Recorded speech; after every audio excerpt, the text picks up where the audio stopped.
Assalamualaikum, jumpa lagi Besti. Ini panel kita tembak pakai F75, mulai ngecat sampai tembak clear code-nya.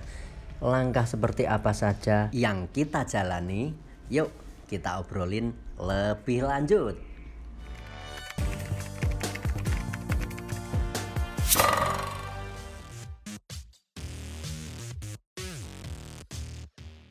Oke, ini panel yang akan kita eksekusi. Perihal persiapan panelnya seperti apa ada di video sebelum ini. Sekilas info, panel yang kita kerjakan ini sebenarnya tidak lagi layak untuk diperlakukan model tambal sulam. Kenapa? Karena dempulnya sudah terlalu tebal, kemudian lapisan cat yang ada sudah 3 apa 2 lapis gitu. Nah, sampai di beberapa bagian seperti teman-teman lihat ada yang retak, kemudian ada yang terlihat keriput-keriput. Ini sebenarnya harusnya dikerok, tapi karena sekeliling kendaraan panelnya rata-rata seperti ini dan yang punya kendaraan hanya menginginkan luka di pintu ini yang penting tidak terlihat, ya sudah terpaksa kita tambal sulam. Konsekuensi dari kondisi panel yang seperti ini, ketika diperlakukan tambal sulam, dia di kemudian hari bakal resiko absorb alias drop kinclong dari kerjaan yang kita jalani akan menurun banyak. Jadi clear coat yang kita semprotkan akan keserap oleh lapisan di bawah kerjaan kita yang sudah cukup tebal, sudah cukup bertumpuk-tumpuk beberapa kali ada proses pengecetan. Oke, info tentang kondisi panel cukup sekian. Kita lanjut persiapan hajar panelnya. Untuk awal kita tembak pakai cat yang bukan warna aslinya. Kenapa? Karena sebenarnya orderan yang ini tambahan. Jadi sebelumnya kita ngerjakan bagian bumper belakang.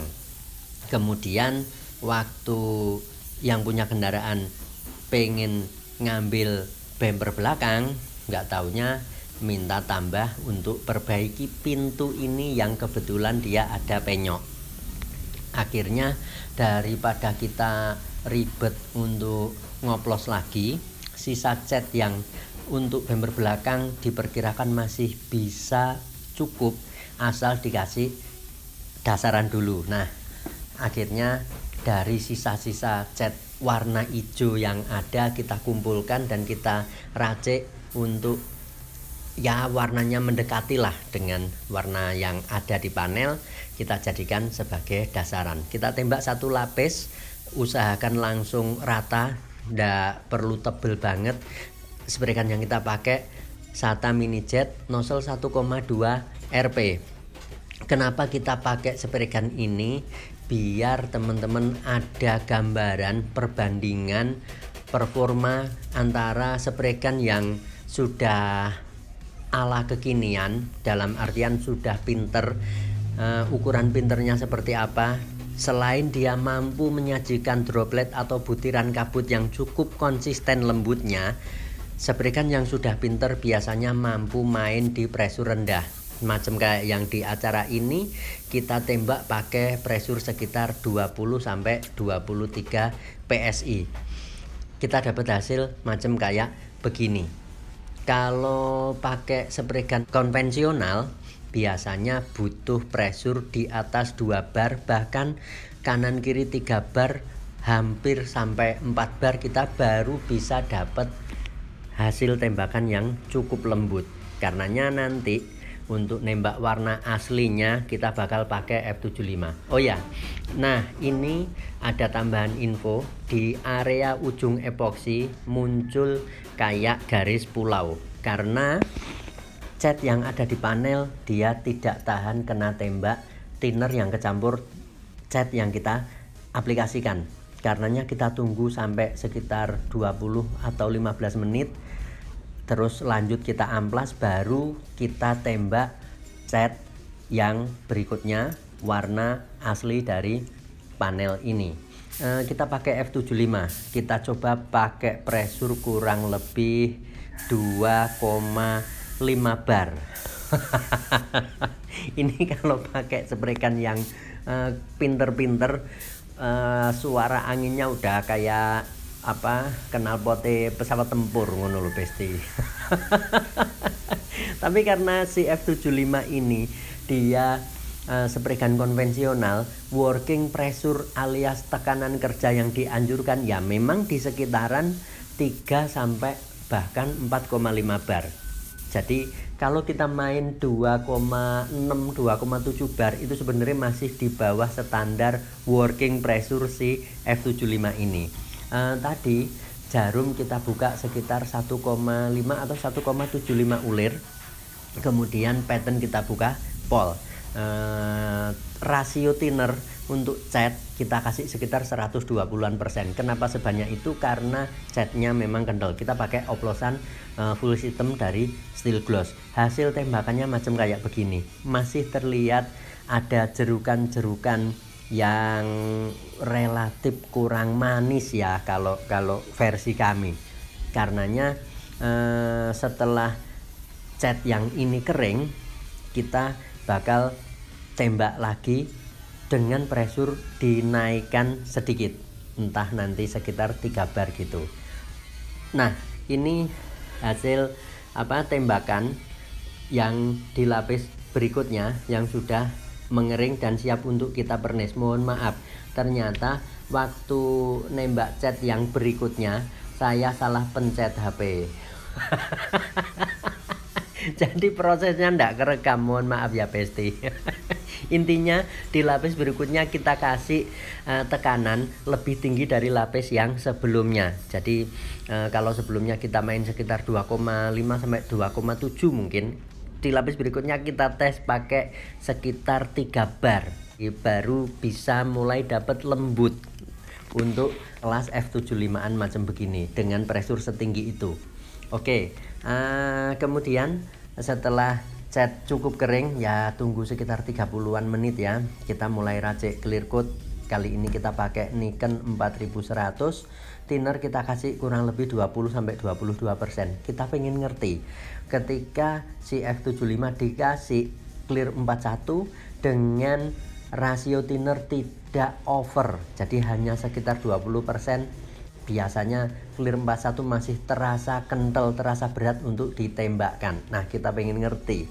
Dan nanti si F75 bakal kita siksa. Kita paksa untuk kasih hasil sebaik mungkin, daging secakep mungkin dengan hanya 2 lapis tembak clear coat saja. Oke? Kita coba nanti ya. Bismillah, muka-muka selamat ya Besti ya. Untuk jarum kita buka sekitar 1,75 awalnya, tapi setelah dites ternyata kita rasakan oh ini terlalu kering nanti. Akhirnya kita buka 2 ulir dari nutopol. Pressure kita main kurang lebih 3,5 bar. Seger iki. Umpama kanggo kipas-kipas ngono isi sepol. Oke, pattern kita buka pol. Jarum kita buka akhirnya 2 ulir seperti yang sudah kita sampaikan. Pressure main 3,5 bar, performasi F75 macam kayak begini. Lapis pertama kita tembak, diusahakan dapat hasil langsung rata, kinclong tapi ndak over. Gimana untuk dapat macam kayak gitu? Ritmenya kita bikin agak cepat seperti teman-teman yang lihat saat ini.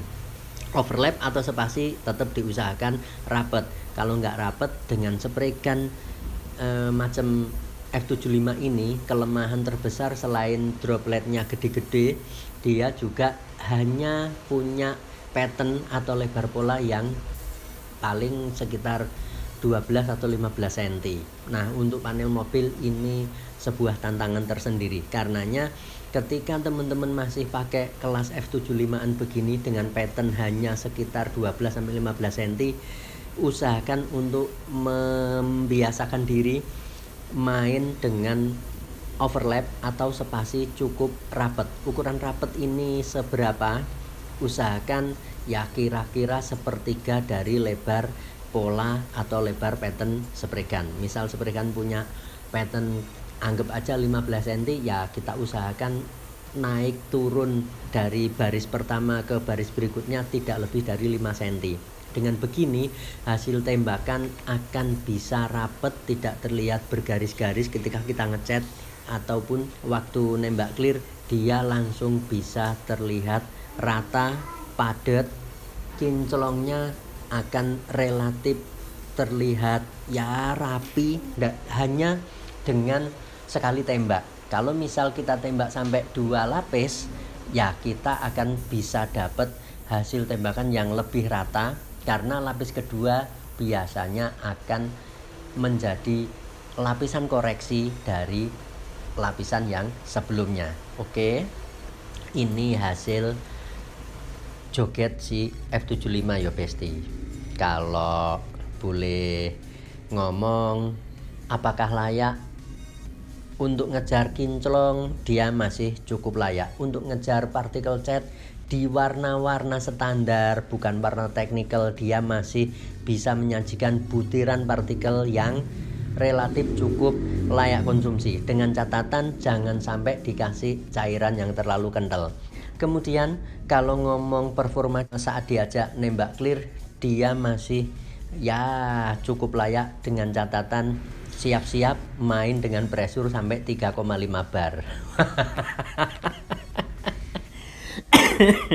Oke, sementara sekian dulu. Silahkan teman-teman sekalian nilai kira-kira bagaimana tentang performa si F75.